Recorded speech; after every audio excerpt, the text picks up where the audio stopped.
My name is Hudson. I'm 34 years old, and for work, I help out my in-laws' business. I live together with my wife, Hazel, my daughter Lily, who is in second grade, and my mother-in-law. My father-in-law passed away from illness some years ago. We were worried about Hazel's mother living on her own, so we moved in with her. We live near my parents' house, so that's also convenient. But there are two things weighing on my mind. The first is that my wife is cheating on me. My wife is the type who can't refuse other men when they approach her, and she has done shocking things. I've noticed that since we first started dating. But when I proposed, she swore she'd change and that I'd be the only man in her life. Choosing that kind of woman to be my wife was a mistake, but I believed her. Nevertheless, when we married, nothing changed. She would secretly message people often. We were once on the brink of divorce, but she seemed to reflect on her actions. Also, I still had feelings for her, and we were worried about our daughter, so we decided not to do it. Even after that, she never lets go of her phone. I'm astonished every time I see her talking to people in secret. Deep down, I know she's probably cheating on me again. My second issue is my mother-in-law. Since we began living together, she has been interfering in my life more and more, and she often verbally harasses me. At first, I thought she just did it because she's sad and lonely, but as days and months passed, she only escalated. I never realized she was such a rude person. By the time I realized, it was too late. She's even ruined job opportunities I was preparing myself for, and she's so stingy. Even about things she plans on throwing away. She just does anything she pleases. Even if I complain, Hazel just laughs at me, so I can't say anything. My mother-in-law also butts in every time I argue with my wife, because Hazel turns to her mom for help anytime her and I begin to fight. Of course, they're always on each other's side. Even when we argued about Hazel having an affair, my mother-in-law said it's my fault, that Hazel only did that because I'm always angry at her. When she said that, my jaw dropped from shock. Every time she attacks me, she blames me for not giving her a grandson, and says other old-fashioned things. Well, that's unrelated. I bite my tongue and just hold everything in. My in-laws run a small real estate company. It's nothing impressive. My wife, who has affairs and is always using her mom against me, and my mother-in-law, who loves to harass me. Every day my relationship with them brings me down. My daughter's smile is my only source of hope. I've thought about getting a divorce many times, but at the moment I'm even working for my in-laws' real estate company, so I'm worried about my finances.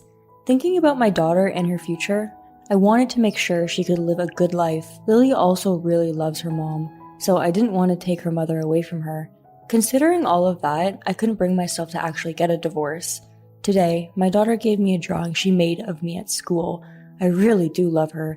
Her drawings have really improved these days. Looking at the drawing, I felt how much she's grown and couldn't help but smile. Lily is by my side, so I can push through this. I thanked her and stroked her head. She looked up at me happily. One day, my daughter went off to school as usual.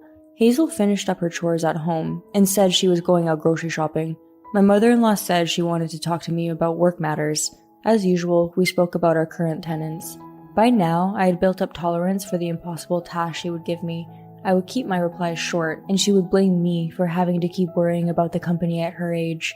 She called me a cold man and raised her voice. I sighed. Looking out the window, I saw it was dark and cloudy outside. It seemed it would rain. My mother-in-law called me over to her again. It was like I was her maid. She would ask me for countless little favors, changing the light bulb, taking out the trash. She was probably going to ask me for something similar again. I could already picture it. I was in the middle of doing the laundry and wondering where my wife wears the fancy clothes I was folding. I had some spare time, so here and there I would do web designer freelance gigs, but that day, my mother-in-law was in a strangely good mood. "Oh, you have guests today?" I saw leather shoes resting near the front door as I walked over to her. "Ah, there's someone I want you to meet." Feeling more and more uneasy with every step, I entered the living room. There I saw my wife, who was supposed to be out grocery shopping, and a man I didn't know. The man was very put together. "Sit down," my mother-in-law urged me to sit. "Didn't you go out grocery shopping?" I ignored the man and asked my wife directly. My wife looked at the floor with a guilty look on her face. "I have something I need to talk to you about today, so I asked my mom for help." "Is it about this man?" I turned to look at him, and he remained straight-faced. My mother-in-law began peeling a mandarin orange. She ate it, calmly. My wife, on the other hand, was pale and trembling. "I'm pregnant," I'm already at my 5th month. I want to give birth to this child, so let's please divorce. My wife was always a bit chubby, so I hadn't noticed. I was shocked. Looking more closely at her stomach, I saw she wasn't lying. It seemed she couldn't bring herself to tell me this until now, and in the meantime, her stomach slowly grew larger. Hazel fell to the ground on her knees. I let out a big sigh. Why was she on her hands and knees like that? She was doing this to get me to agree to the divorce, not actually to apologize. I understood that very well. I couldn't hold back my sadness. Have you forgotten about Lily? How could you have an affair like this? How could you do this when we have Lily? The last time she cheated on me, her response was, "If I do this again, please take care of Lily for me." That's all she said. Though she usually doted on her daughter, in times like this she was different. Just thinking that Hazel will hurt her daughter through this, I cried. No matter what I tried, I couldn't hold back my emotions. "I'm serious about Hazel." Hazel's lover interrupted us in a calm voice. He looked over at me quietly. "Hazel told me that she prioritizes me above you and Lily, so her and I are having our son, just as her mother always wanted." He said this with a smile. He nodded his head and put his hand on Hazel's stomach. I was angry and disgusted at his actions. To think he could say something like that in this situation. My mother-in-law finally spoke. Well, unlike you, my daughter can still give birth. My daughter is so calm and kind-hearted. I am in full support of you two getting divorced. Your daughter is so kind-hearted? If she was, she wouldn't have had an affair and gotten pregnant. The pain in my voice was obvious. My mother-in-law stared at me. Annoying, aren't you? This is decided. The only kids you can make are girls, so divorce Hazel and get out of this house. My mother-in-law yelled as she flicked her hand to shoo me away. Hazel wouldn't make eye contact with me. Her lover smiled at me as if he was proud of his victory. I'm fine with getting a divorce, but I will raise Lily. I ran out of the house without an umbrella, but that didn't matter to me at this point. I went to my parents' house with a hollow smile on my face. I told them what had happened and moved in with them. "Do you want to live with your new dad?" I asked Lily as I moved out. "No, I want to be with you," she said, and she decided to come with me. I called Hazel about this, and she brought Lily to my parents' house. Hazel seemed reluctant to part with Lily, but she understood what she had done. Ultimately, she also accepted my demands.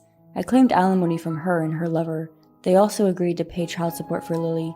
I was drained both mentally and physically, but my father introduced me to a good lawyer, so everything proceeded without much delay. I was most worried about my daughter's feelings, but even after the divorce, Lily continued to smile just as brightly as before. Maybe I was more worried than I had to be. We began living with my parents. Luckily, my daughter adores them. 3 months later, I was able to find a new job. I ended up working as a web design consultant. While I'm at work, my mom takes care of Lily. Deep down, Lily must still love and miss her mom. There's nothing more sad than seeing a child suffer because of its parents. I want to make sure my daughter is as happy as possible. I thought she wouldn't want to move and change schools, so I made sure that my new job is in her school district. It was around that time that I received a phone call from Hazel's mother. She still had my phone number. I thought I would just ignore the phone, but I ended up picking up. The first thing she said as soon as I picked up, "The new baby's eyes are..." She spoke in a flustered voice. I was taken aback by how sudden this was. "We promised to only call each other if it's strictly necessary." I spoke to her in a cold voice. "My daughter-in-law tricked me." I shouldn't have picked up the phone call, but I was interested to hear what she might say. I decided to listen to her before I said anything. "The baby's eyes are blue, and he has blonde hair." As expected, Hazel had given birth to a healthy child the day before. The baby looked nothing like Hazel of her lover, but he was a boy. Hazel's mother told me that after Hazel and I divorced, Hazel registered her marriage with her lover. I did all I could to keep myself from laughing. Apart from me, Hazel had slept with many men, and the real father of her son was not the man she remarried. Hazel's mother was angry. She obviously felt like she was the victim in all this. It seems Hazel chose to remarry the man I had met that day because he was the most rich out of all her lovers. "My daughter is too horrible," she said, her voice full of emotion. Hazel and her mother probably never imagined this happening, but they're the ones who did this to themselves. "This has nothing to do with me," I said to my ex-mother-in-law. She seemed surprised by my response. I gave a wry smile. Did she think I would comfort her? "What's wrong with blue eyes? It's the grandson you always wanted," I told her. I could hear how what I said made Hazel's mother tremble on the other side of the phone. The man Hazel remarried was so angry you left her, so I want you to get back together with her. Hearing her tell me to remarry her daughter, I exploded. You would always make a fool out of me. Live with your daughter and your cute, blonde, blue-eyed grandson and leave me alone, I said. My mother-in-law spoke hurriedly. The man she remarried requested a huge alimony from her and divorced her. We'll have to sell the real estate agency. I don't know how we'll survive from now on, she said. That has nothing to do with me, I said and hung up the phone. I was glad I found all this out, but at the same time, I couldn't believe they wanted me to get back together with Hazel. I was frustrated. That night, I sat down for dinner with my mom and daughter. My dad was at work still and hadn't come home yet. When Grandpa comes home, I want us to watch TV together, Lily said. My mother smiled and happily said she'd join us. At that moment, our doorbell rang. We wondered who it could be at this hour and walked towards the door. I looked through the peephole and saw it was Hazel and her mother. Lily, go to your grandma. I left Lily with my mom, and keeping the chain lock in, I opened the door. The door was suddenly pushed sharply, and the chain made a sharp metallic sound. Good I had left the chain lock in. I heard someone making disappointed noises outside. My mother-in-law showed her face in the door's opening. Hazel stood behind her, holding her baby, with a shamed look on her face. Won't you get back together with Hazel? Don't you know how kind she is? That's none of your concern. Focus on your blonde, blue-eyed grandson and your sweet daughter. Don't come back here again. If you do, I will call the police, I said, and Hazel's mother's face went red. I know what she did was wrong. She deceived me too. This time, the four of us should live happily together. I tried to close the door, but Hazel's mother kept pushing it open. The door's chain rattled, and she continued to yell. I wondered what I could do to put an end to this crazy situation. Then someone else appeared, who finally made Hazel's mother go quiet. All you do is bully Dad. I hate you. I turned around and saw Lily standing behind me, eyes full of tears. My mom came from behind, looking flustered. She held Lily back and was holding her cell phone in her hand.